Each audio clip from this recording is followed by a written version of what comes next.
There are cycles from which the human race cannot escape, until they find an equilibrium, that is. One of those cycles is the constant change between too much social unrest and too much restrictive civil order. During the 20th century, this cycle was repeated in different regions of the world.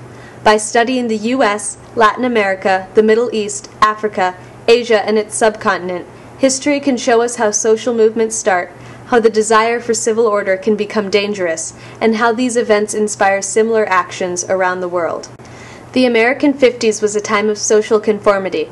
As far as the government was concerned, it was a period of civil order and peace. For the minorities, however, the 50s was a very different time.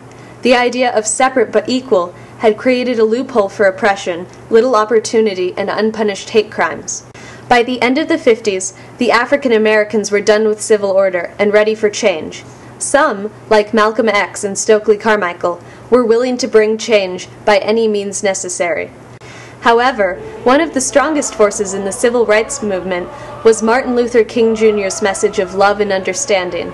By drawing on peaceful protest tactics, MLK organized enough marches, sit-ins, and boycotts to sway the House and Senate to pass the Civil Rights Act in 1964 and the 1965 Voting Rights Act. The success of the African American civil rights movement encouraged other victimized groups to take a stand as well.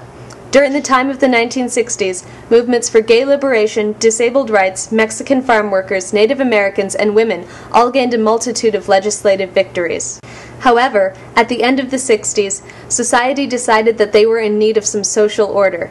This relapse into conservatism lasted for about the past 15 years, despite Watergate and the embarrassment of the Nixon administration. The pattern of civil order, social movement, and then civil order becomes evident when looking at the U.S. 20th century. In South Africa, a man named Nelson Mandela was inspired by MLK to end his own country's segregation, called apartheid. After the years of civil order, the time for social movement had come.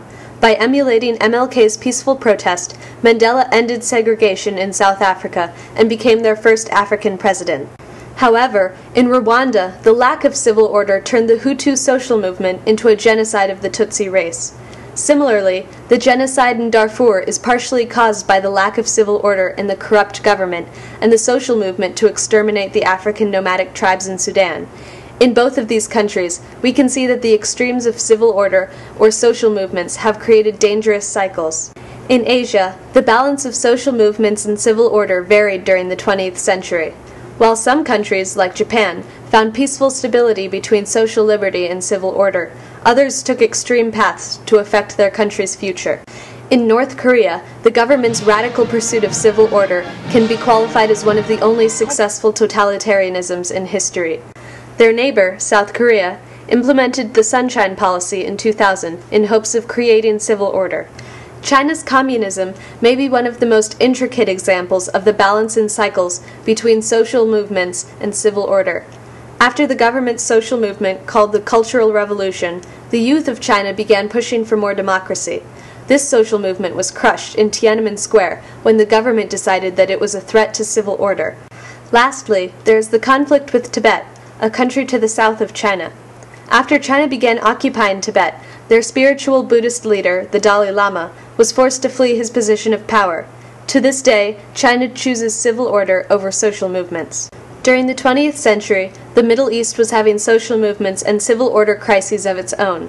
In Israel and Palestine, violent social movements have created conflicts between the Muslim and the Jews. Opposing peace treaties, the social movements from both Israel and Palestine make civil order seem impossible. These problems are liable to continue for years to come. Iran has also gone through these cycles of social movement and order. After the U.S. installed the Shah as the ruler of Iran, he imprisoned anyone who he perceived as a threat to civil order. The people of Iran protested this and adopted the Ayatollah as their leader instead. However, since becoming an Islamic government, Iran now has more oppressive civil order than ever. The same sequence of social movement and civil order can be seen in Latin America's 20th century. In Mexico, a dictator named Carranza took extreme measures to ensure his civil order. Although famous rebels like Pancho Villa and Zapata and social movements in the 60s fought to overthrow him, his party stayed in power until the 2000 elections. In Colombia, the lack of civil order has caused the country to become a narco-state. The government has tried creating more civil order, but the drug wars are being supported by the rebel social movements. Colombia is now being aided by the U.S. to find a better balance between social movement and civil order. Perhaps the most successful social movement in history is India's independence movement.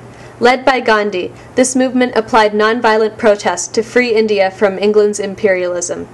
Many social movements in the world have been inspired by Gandhi's peaceful civil disobedience. However, after gaining independence, the Muslims and Hindus of India found it hard to keep civil order. India eventually became 3 countries: India, Pakistan, and Bangladesh. There continues to be unrest between the social movements in India and Pakistan, but there is now more civil order.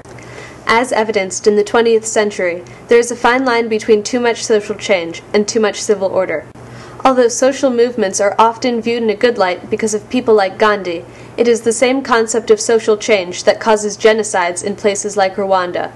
Although civil order is regarded as oppressive because of countries like North Korea, it is the same civil order that has turned the US and Japan into such functional and prosperous societies. The most secure countries have found the elusive balance between allowing social change without endangering their civil order. Perhaps by studying the cycles of social movements and civil order in the 20th century, more countries will find their stability in the 21st.